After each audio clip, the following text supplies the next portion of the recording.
Good afternoon, everybody. Happy Monday. I have two things before we get to our guest this morning or this afternoon.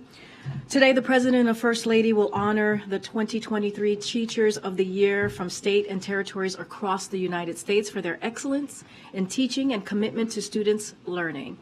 This year's National Teacher of the Year is Mrs. Rebecca Peterson, a mathematics teacher from Tulsa, Oklahoma. As a classroom teacher for more than 30 years, the First Lady is proud to continue this tradition of celebrating Teachers of the Year for their excellence in teaching and commitment to students' learning.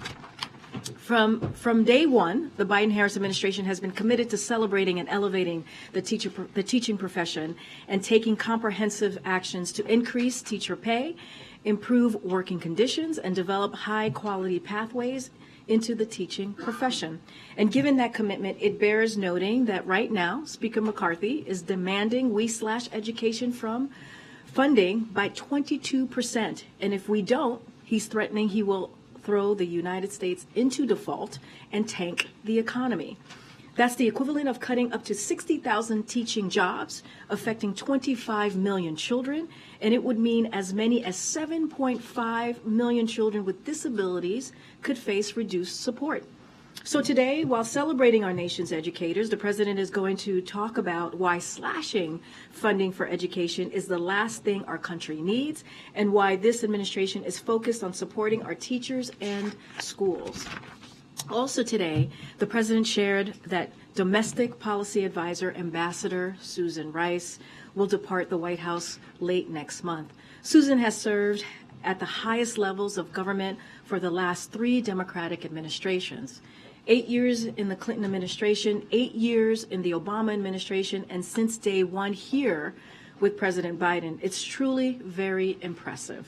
She has served as National Security Advisor, UN Ambassador, and for the last 2 years brought steady and capable leadership to the Domestic Policy Council. Thanks to her tireless efforts, we expanded and strengthened the Affordable Care Act, released a comprehensive national mental health strategy, and finally enabled Medicare to negotiate lower prescription drug prices for seniors and cap the cost of insulin at $35. We've taken historic actions to reduce gun violence and advance police reform. We are making college more affordable and accessible and fighting for student debt relief. And we are increasing access to high-quality child care and long-term care. As the only person to serve as both National Security Advisor and Domestic Policy Advisor, Susan's record of public service makes history. We are so grateful to Susan for her service over the last 2+ years and to throughout her career to our country. On a personal note, I have known Susan for many, many years. She has become a friend and a mentor to me, and I am very sad to see her go, but also very thankful for her service to this country. With that, our National Security Advisor is here today to talk a little bit about the upcoming state visit with South Korea, and also take any other questions you may have on Sudan and other foreign policy items. Go ahead. Thank you, Karine, and good to be with you guys today. And let me start by echoing what Karine just said. I'm also very sad to see Susan go, although we still have a few more weeks with her, and really grateful for having had the opportunity to serve with her in this administration, in this White House, as well as in the previous administration as well. As Karine said, I'm going to make a few comments at the top, and I hope you'll bear with me because I want to be able to talk through both the situation in Sudan and the upcoming state visit by the President of the Republic of Korea, and then a brief comment on what we saw unfold up in New York today with Foreign Minister Lavrov's visit, and then I'll be happy to answer your questions. As you all know, on Saturday, on the President's orders, the United States military conducted a successful operation to extract all U.S. government personnel from Khartoum. We are proud of the extraordinary commitment of our embassy staff, who performed their duties with courage and professionalism, and we are grateful for the unmatched skill of our service members who successfully brought them to safety. We thank Djibouti, Ethiopia, and Saudi Arabia, each of which were critical to the success of our operation.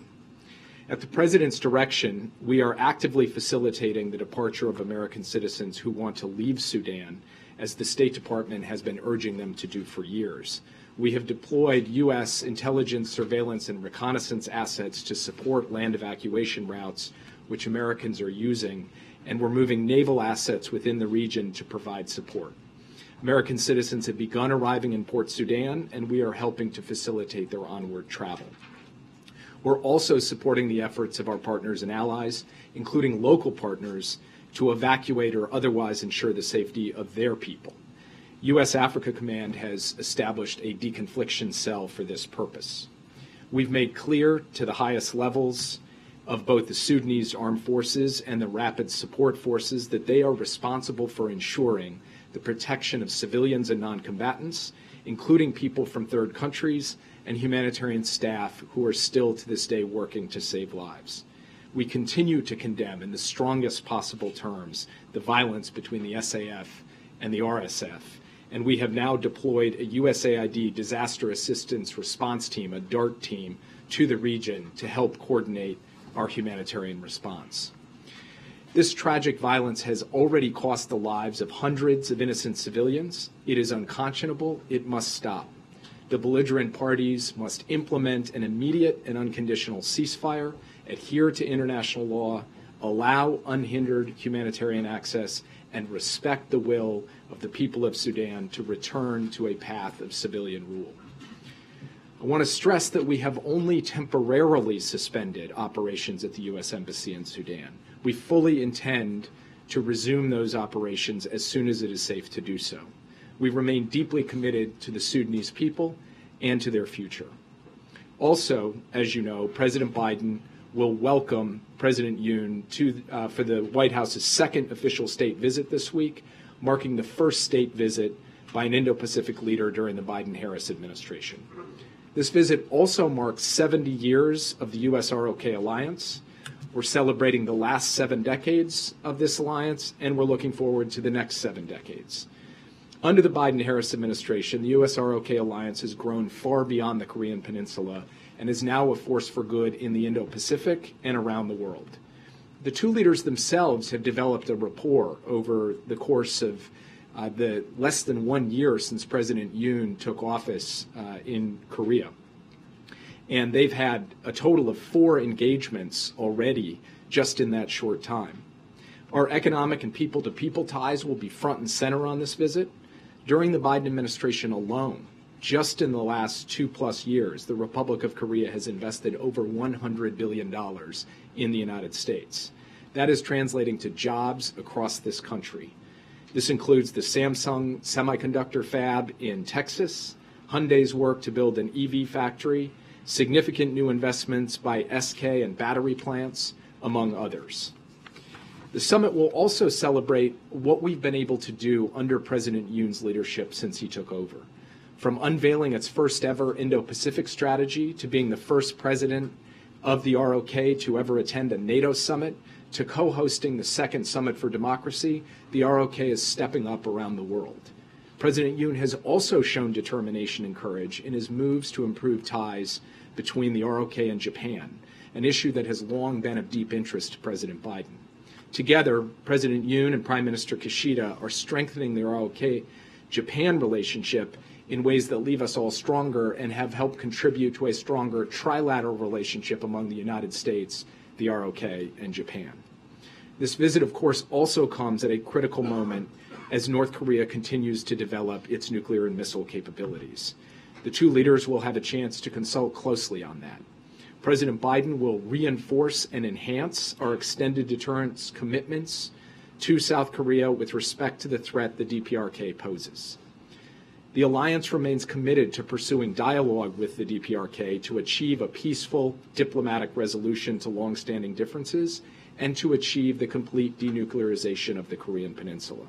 We are ready to meet at any time, at any place to address serious concerns, and we are open to the possibility of humanitarian assistance with appropriate safeguards to help the people of the DPRK. While we've long been focused on the Korean Peninsula, though, this alliance is doing far more than ever around the region and around the world. The ROK, for example, has stood fast in support of Ukraine since Russia's brutal invasion over a year ago. The ROK is committed to provide over $230 million in humanitarian assistance since Russia's invasion, which includes non-lethal military aid, medical supplies, and generators. And the ROK has also joined the international community by implementing sanctions and export controls on Russia.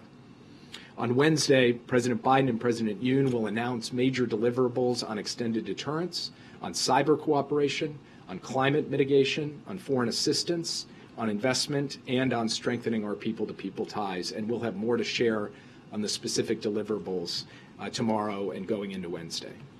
Lastly, I just want to take a moment to recognize and lift up the words of Elizabeth Whelan at the UN Security Council today.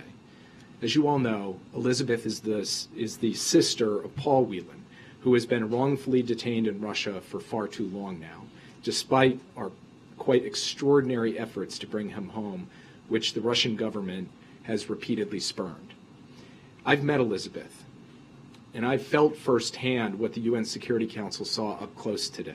She is an incredible voice for all of us who are outraged by the practice of wrongful detention. We'll keep working until we brought Paul home, and we will keep working until we brought Evan home and all Americans globally who are wrongfully detained or being held hostage. Thank you again for your patience in hearing me out, and I'd be happy to take your questions. Yeah.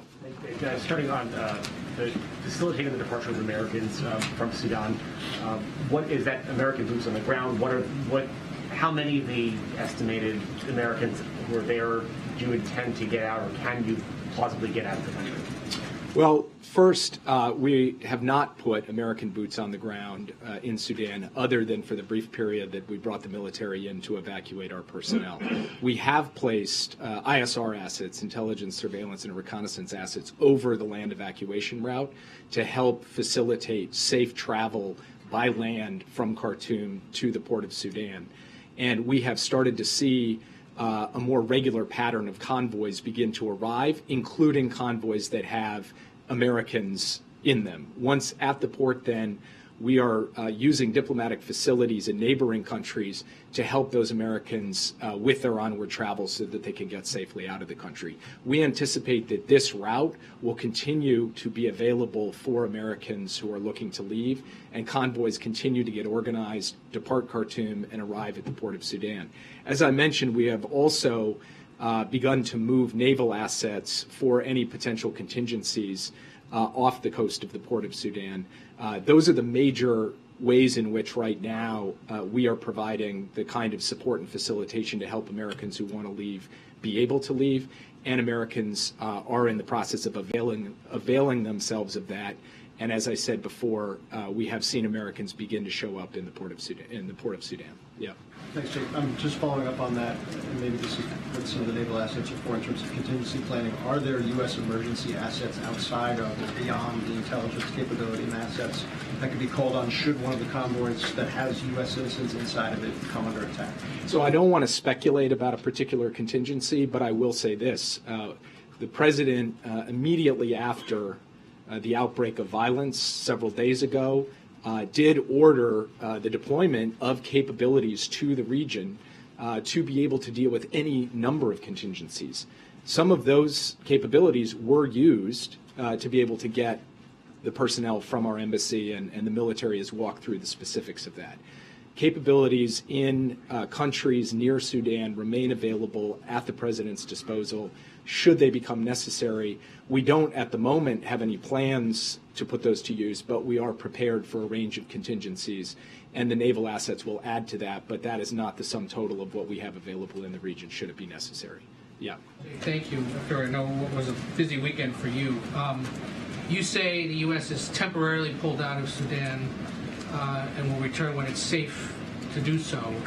Who is responsible for the safety or the security of the U.S. Embassy right now? I'm curious if you'd respond to the charges over the weekend that, in essence, the Biden administration now has lost 2 U.S. embassies during the president's term. And I've got another on Lavrov, if you don't mind. Go ahead. Well, so first, what I would say about the question of security at the embassy compound outside Khartoum is that I don't want to get into specifics on how it is that we are taking steps to ensure its continued security, only to say that we had a contingency plan in place. We are now executing that contingency plan. That can't guarantee, obviously, the security of the embassy, but we believe that we have put steps in place to be able to protect that compound in the days and weeks ahead, and that we do intend to resume operations as soon as we are capable of doing so. I'm not sure what you mean by a charge about, quote unquote, losing embassies. The broader diplomatic community, including the entire United Nations community in Khartoum, has closed down. In Sudan, diplomatic personnel from allies and partners around the world are being evacuated. And of course, the United States has evacuated its personnel. This happens from time to time, and if you look back over the course of months and years, you see military-assisted departures from embassies. You see, in some cases, non-combatant evacuation operations. That's in the nature of having 270 total diplomatic posts around the world. There will be times when the conditions are not conducive to sustaining operations in all 270 at the same time. But our goal, as I said before, is to be able to resume operations in Khartoum as soon as we are capable of doing so. The Russian foreign minister, when he came to New York, is apparently upset that visas were not issued to Russian journalists to accompany him. Was that done in response to the detention of Evan Gershkovich? As you know, when it comes to visa matters, that is a matter for the State Department, who is statutorily charged with the responsibility of taking visa applications and responding to them. So it wouldn't be appropriate for me to comment on that. I'd refer you over to the State Department. Yeah. Just as you're talking about contingencies for Sudan, will the U.S. at any point be willing to send peacekeeping troops to the country? I don't have any plans or announcements to make about the United States deploying peacekeepers to Sudan, to putting American boots on the ground to try to keep the peace in Sudan. That is not presently in contemplation. I don't expect it will be. Sorry, quick follow-up there. Can you lay out any of the contingencies beyond the deployment of naval assets? Just anything you can talk about. What do you mean by? Sorry, can you talk about any of the contingencies that you just were referring to? So look, I'm not going to speculate about things that haven't happened. All I'm saying is that when it comes to being able to respond in extremis, should we feel we need to do so to protect the security of our people who may be coming under threat, the United States has the kinds of assets and capabilities necessary to be able to do that. But from our perspective right now, we believe that the current course that we are on, which is to continue to try to facilitate and support this land evacuation route, is the best way for us to proceed. Again, that involves a set of ISR assets. It does not currently involve U.S. forces on the ground. Yeah.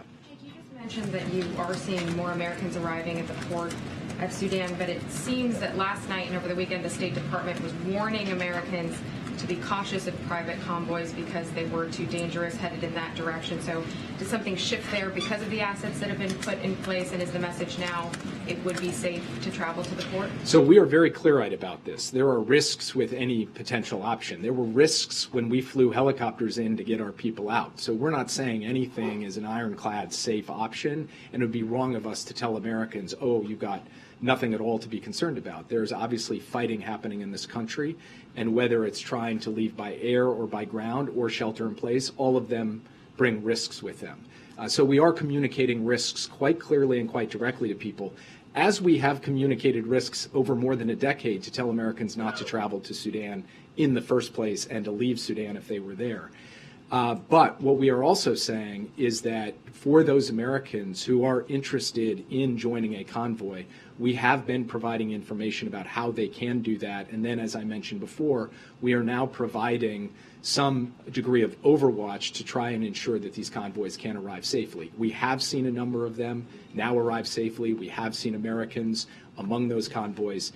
And so we are going to be very clear with Americans both about the risks and about the available options to them, and we will continue to stay in close communication with those Americans who we have contact information from, and the State Department is doing that on a day-to-day basis. In some cases on an hour-to-hour basis. We remain available to any American in Sudan who is looking for support and guidance from the U.S. And can you provide any update just on even the hope or possibility of a ceasefire, where negotiations stand? I know the U.S. is still in touch with generals on both of the warring sides. Is there any role the White House and the President has played in those talks? Anything you can share on that front? So we have had from the White House a number of conversations with key people in Sudan, as well as from the State Department and from our ambassador on the ground, who was in daily contact until he was pulled out, but will remain working the phones from his position now outside of the country. I don't want to speculate about what will or won't happen because it's a very dynamic situation, but we have not given up on the notion that there could be a ceasefire that comes into effect and is durable. There was a ceasefire in place during a portion of the Eid holiday. There is, as we speak now, efforts by both sides to have a diminution in violence. There is a goal to continue extending that beyond the end of the Eid period, and we will keep working with close partners in pushing the two sides to try to deepen and extend the diminution in violence that we have seen and to try to get a permanent and durable ceasefire in place.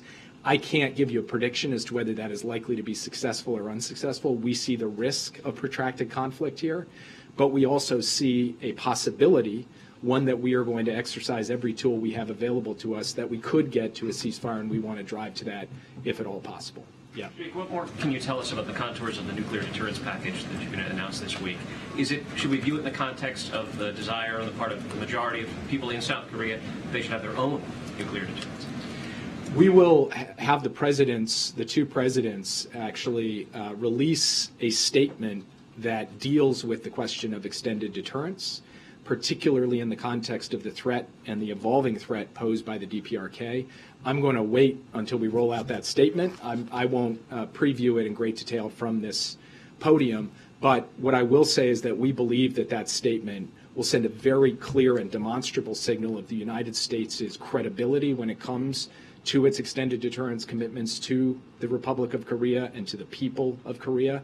And we also believe that the ROK has been a good steward of its nonproliferation obligations under the NPT and will continue to do so. Yeah. Thanks, Jake. One of the early kind of themes of the messages of the administration was foreign policy for the middle class. I was just wanted to ask, is that still a driving theme, and is it now harder to achieve considering these increasing challenges around the world? What's going on now in Sudan, pardon me, as well as Ukraine? So, I've heard some voices saying, for example, we shouldn't support Ukraine because we have to be focused at home. And my answer to that is the same answer the Democratic and Republican presidents have given over the course of decades, which is we're the United States of America. We can and must do both. We can look after our people at home and make far-reaching investments in the middle class here for good-paying jobs for years and decades to come, while also standing up for the values that we hold dear around the world, including the value of freedom and freedom for the people of Ukraine. We are capable of doing both, and that's not an abstract proposition. That is the last year since the war broke out.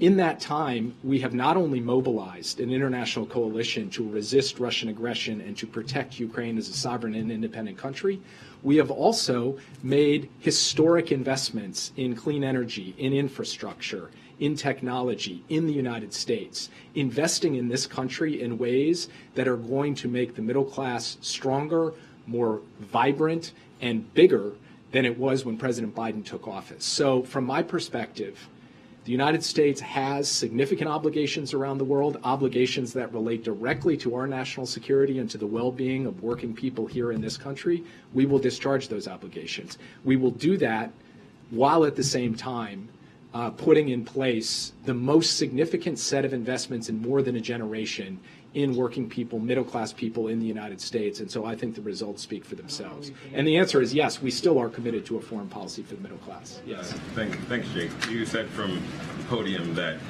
the U.S. government has been telling Americans not to go to Sudan for more than a decade, and if they're there, to leave. Obviously, that message has had limited impact because there are thousands of Americans who were living in Sudan when this fighting broke out. Is there more that needs to be done for Americans in countries where you think they should not be to drive home that message in a more direct way so that they're not in harm's way when danger erupts? Look, Americans are free people.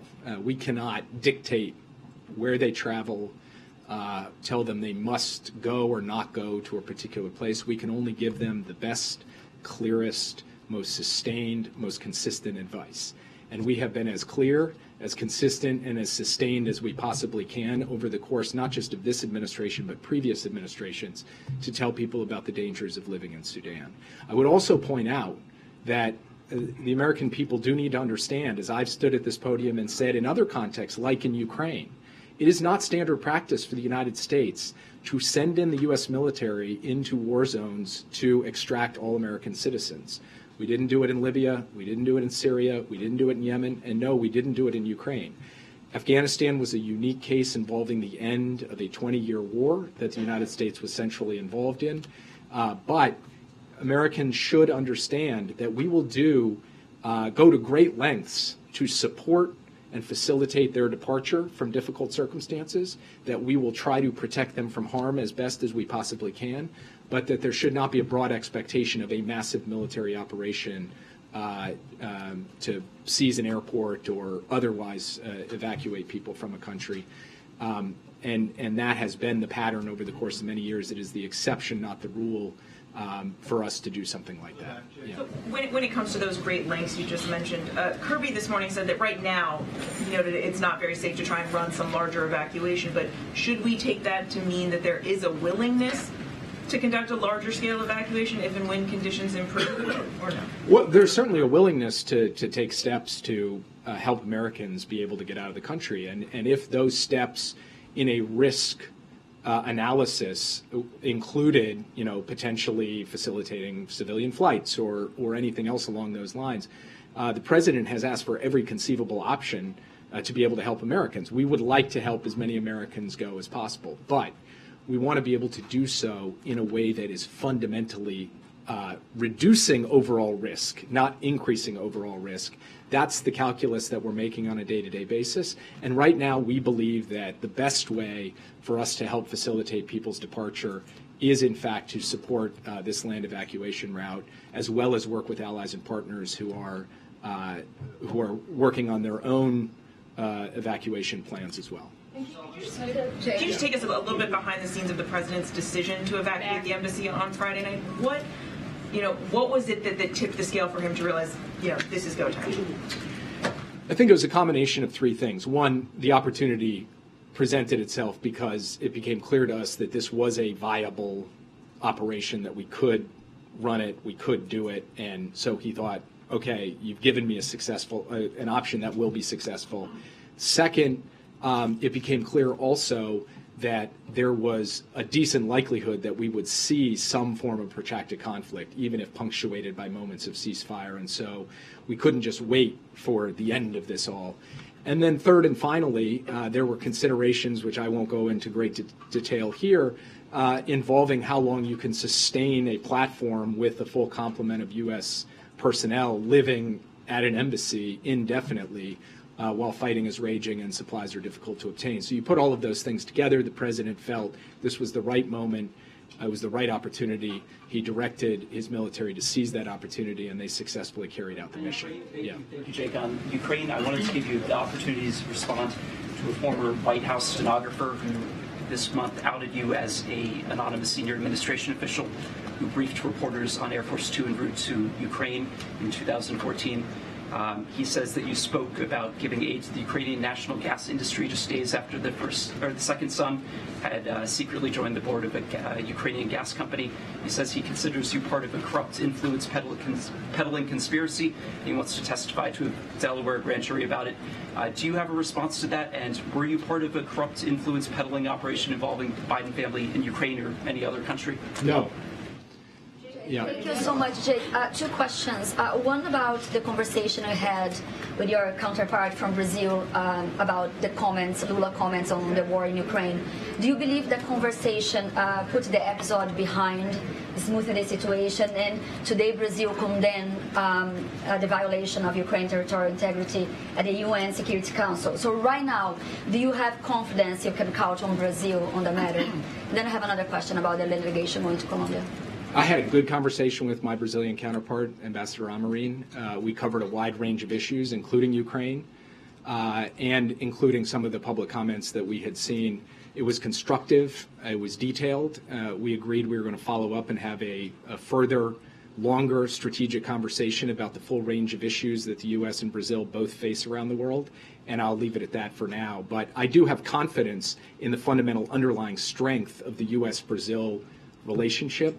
It is a relationship of two great democracies, two peoples who are dynamic and innovative, and there's a lot of good work we can do together, including, for example, in protecting the Amazon, and President Biden just made a significant announcement of U.S. support for a Brazilian initiative to be able to protect the Amazon.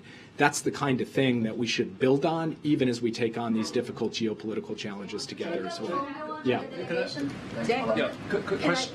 Sorry, is that we're both in the same line? Yeah, go for it and then. Okay, thanks. Thank you. Going to the state visit, is the question of South Korea contributing to Ukrainian ammunition supplies going to be part of the something they'll discuss, whether that's via the U.S. or directly to Ukraine? Thank you.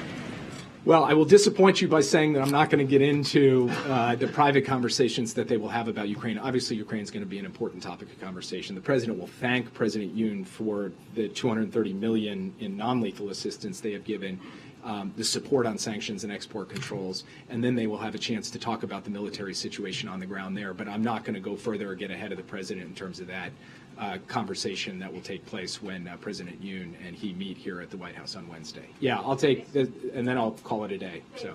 Thank you, Jack. I appreciate congratulate you on the 70th anniversary of the U.S. and South Korea alliance. And the South Korean people are excited about what gift President Yoon will bring from this summit. So what would be the surprising agreement between President Yoon and President Biden? What kind well, of if I told you about the surprising agreement, then it wouldn't be a surprise anymore. So, no, I don't. Look, actually, I don't. We're not going to spring something on the world or on the American people or on the Korean people. I think the Korean and the American people are expecting to see a summit in which there are tangible deliverables in the security space, and we will have deliverables related to extended deterrence in the economic space, and there will be announcements of significant investments in the people-to-people space, and you will see announcements in that regard as well.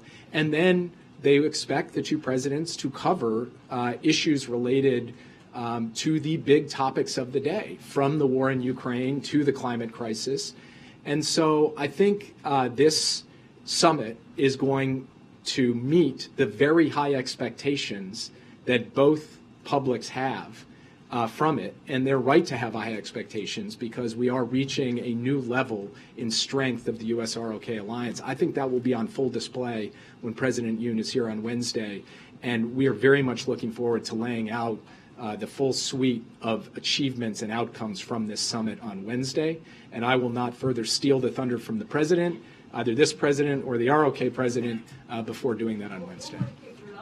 Russia mentioned the possibility of sending more than 10,000 North Korean troops to the Donbass.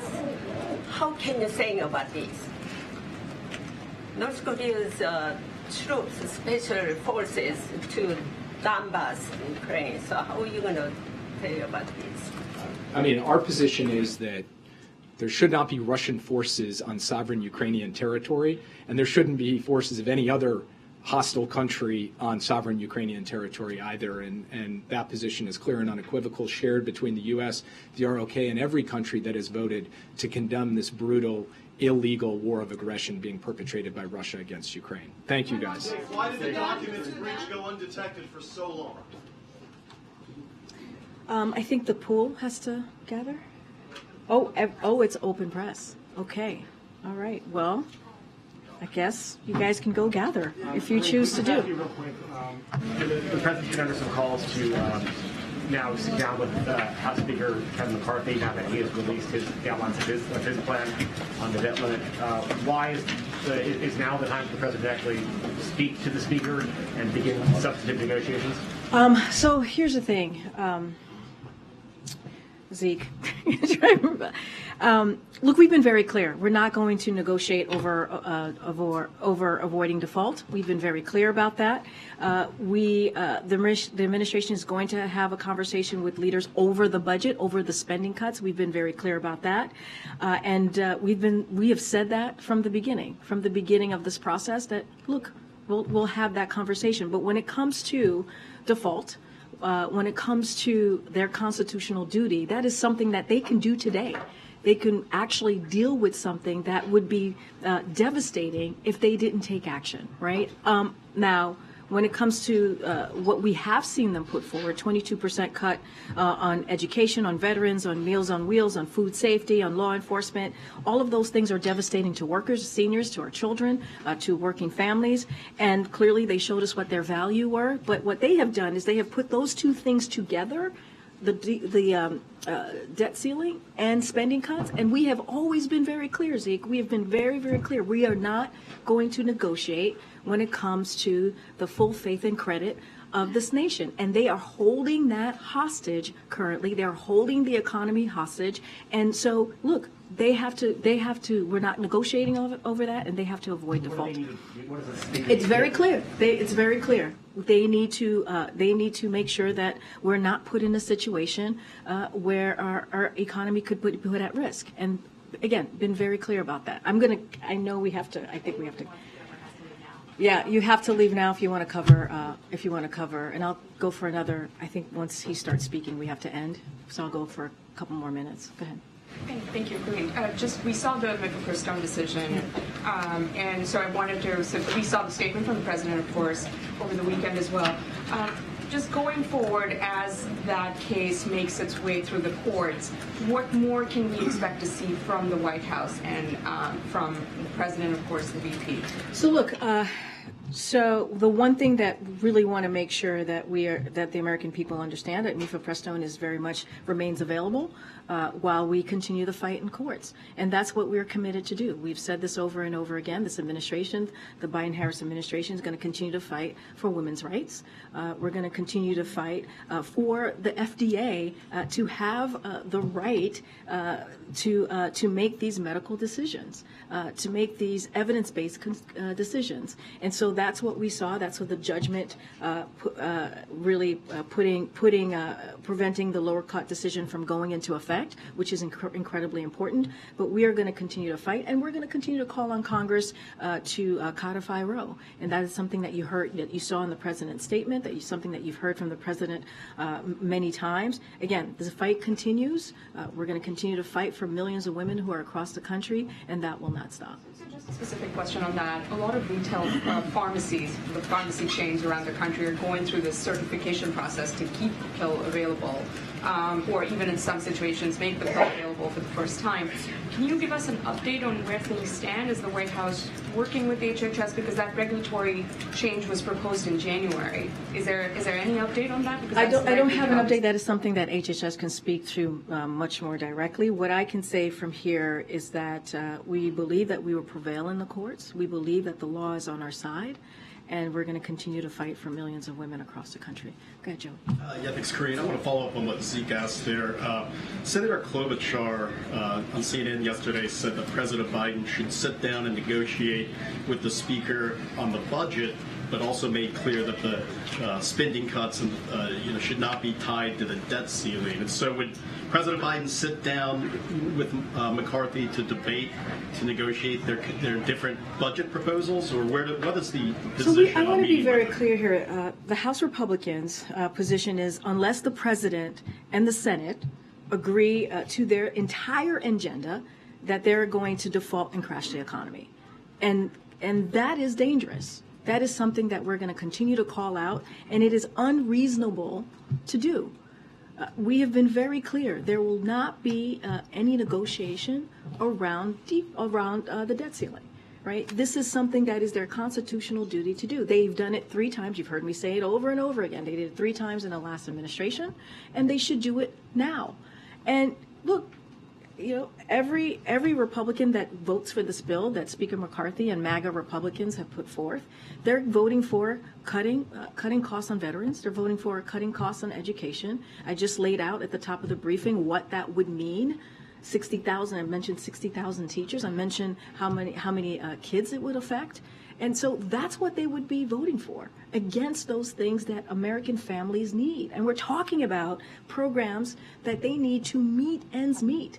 And so we've been very, very clear. It is unreasonable to put forth what they did last week. It is cruel. That piece of legislation is cruel. And so they need to really make sure that that we don't go into default. And that's what they're asking to do. They're asking to hold our economy hostage and go into default, and that's something that we're going to continue to call out. Last week, you didn't seem to rule out the possibility, though, of President Biden sitting down with McCarthy at some point. Is that something you're open to? So look, again, House Republicans must avoid default. Been very clear, and that is within their power to do at any moment. That is within their power to do at any moment. And so that's what we're expecting them to see. I think I have to wrap it up super quick, guys. Go ahead. In the Ralph Yarl shooting in Kansas City, local leaders are calling on the DOJ to step in and pursue hate crime charges. Is that something that the White House would support? I'm not going to get ahead of the DOJ. That's something that they need to decide. We've been very clear about Ralph Yarl. As you know, the president spoke to him and his family last week to wish him a speedy recovery. And we've been very clear on how we see moving forward when it comes to gun violence and Congress to do more, Republicans in Congress to do more. Person said the president was politicizing the situation. Do you believe that the president was politicizing? I'm sorry, I didn't hear the governor of Missouri said the president was politicizing the situation. What the president is doing is trying to protect families and communities across the country. That's the action that this president has taken the last 2 years, doing almost 24 actions and executive orders to make sure that we are stopping taking steps to stop an epidemic that we're seeing with gun violence. And that's what he should do as president. Now we ask the House Republicans to do the same, to have some courage so we can protect our families and protect our kids. Thanks, everybody. I'll see you tomorrow.